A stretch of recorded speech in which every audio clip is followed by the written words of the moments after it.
नमस्कार, मैं हूं अंकित और आप देख रहे हैं TV9 बिहार झारखंड। झारखंड की सत्ता पर काबिज झारखंड मुक्ति मोर्चा भले ही मुख्य रूप से झारखंड में सक्रिय हो, पर इस राजनीतिक दल ने पूरे देश में अपनी पहचान बना ली है। राष्ट्रीय दलों को आंख दिखाकर राजनीतिक रूप से चुनौती देने वाला झारखंड मुक्ति मोर्चा साल 1980 के विधानसभा चुनाव में पहली बार राजनीतिक रूप से जनता के बीच पहुंचा और संथाल परगना क्षेत्र के 18 में से 7 सीटों पर जीत हासिल कर खुद को क्षेत्रीय दल के रूप में स्थापित करने में सफलता पाई।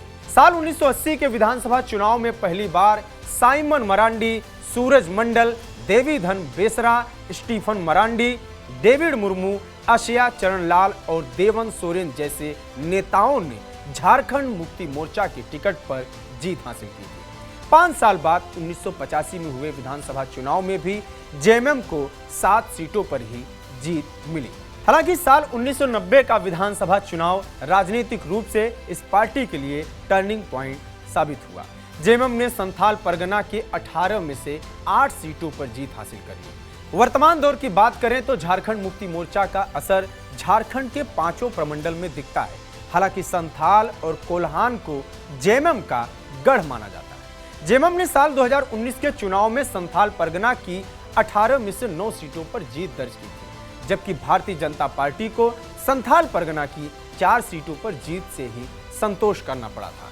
वहीं कांग्रेस के खाते में 5 सीटें आई थी। जबकि कोल्हान प्रमंडल की बात करें तो यहां पिछले चुनाव में भारतीय जनता पार्टी का पूरी तरह सफाया हो गया था। कोल्हान के 14 में से 13 सीटों पर झारखंड मुक्ति मोर्चा और कांग्रेस गठबंधन ने, जबकि 1 सीट पर निर्दलीय सरयू राय ने जीत दर्ज की। झारखंड मुक्ति मोर्चा के संस्थापक और अध्यक्ष शिबू सोरेन अपने स्वास्थ्य कारणों की वजह से चुनाव में सक्रिय नहीं है, लेकिन प्रदेश की राजनीति में गुरु जी का ऐसा प्रभाव है कि उनके नाम मात्र लेने से प्रत्याशी चुनाव में बम्पर जीत दर्ज करते हैं।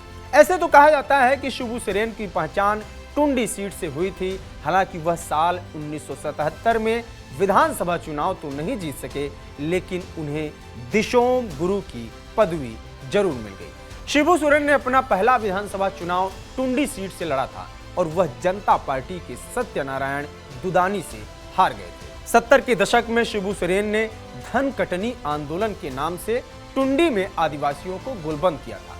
महाजनों और सूदखोरों के खिलाफ संघर्ष का बिगुल फूंका था। इस आंदोलन के बाद से ही आदिवासियों ने शिबू सोरेन को अपनाते हुए उन्हें दिशोम गुरु की उपाधि दी। दिशोम गुरु, इसका मतलब है देश का गुरु, और यह एक संथाली शब्द है। साल 1977 में मिली हार शिबू सोरेन और संथाल परगना के लिए एक बड़ा टर्निंग पॉइंट था। टुंडी छोड़ शिबू सोरेन ने संथाल को अपना राजनीतिक केंद्र बनाया और संथालियों के बीच शिबू सोरेन का एक ऐसा जादू चला।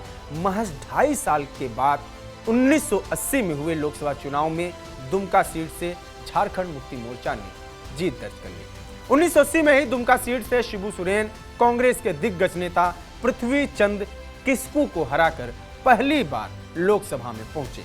हालांकि साल 1984 में उनको हार मिली, जिसके बाद शिबू सोरेन ने 1985 में जामा विधानसभा सीट से चुनाव लड़ा और चुनाव जीतकर बिहार विधानसभा पहुंचे।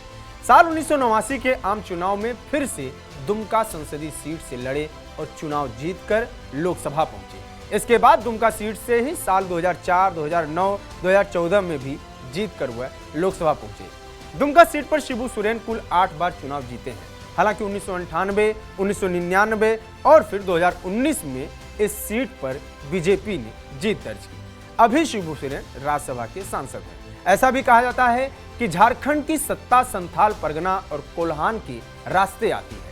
इसीलिए इन दिनों केंद्रीय नेताओं की झारखंड के संथाल परगना और कोल्हान में ताबड़तोड़ सभाएं आयोजित की जा रही हैं। संथालियों के बीच ऐसे भी दिशोम गुरु शिबू सोरेन की पहचान धरती पर मौजूद एक भगवान के रूप में की जाती है। शायद यही कारण है कि शिबू सोरेन और उनके परिवार पर लोगों की इस तरह से आस्था बनी हुई है। हालांकि शिबू सोरेन से अलग बात करें तो पार्टी के तौर पर झारखंड की सत्ता में सबसे ज्यादा बीजेपी रही। बीजेपी के बाद जेएमएम ही झारखंड की सत्ता में रही है। दूसरी खास बात यह भी है कि शिबू सोरेन झारखंड के 3 बार मुख्यमंत्री बने, लेकिन 5 साल का कार्यकाल एक बार भी पूरा नहीं कर पाए। उनकी पार्टी ने जरूर हेमंत सोरेन के नेतृत्व में वर्तमान 5 साल का कार्यकाल पूरा किया। इस दौरान हेमंत सोरेन कुछ महीने जेल में भी रहे। उनकी जगह सीएम रहे चंपई सोरेन। बाद में चंपई सोरेन बीजेपी में चले गए। फिलहाल झारखंड चुनाव प्रचार अपने चरम पर है। देखना होगा दिशोम गुरु और सीएम हेमंत सोरेन का प्रभाव कितना है। इस बार कौन मारता है बाजी, इसका सभी को इंतजार है। यह स्टोरी हमारे लिए लिखी है रांची से हमारे संवाददाता अशोक ने। झारखंड से जुड़ी सभी जरूरी खबरों के लिए बने रहिए टीवी 9 बिहार झारखंड के साथ। नमस्कार।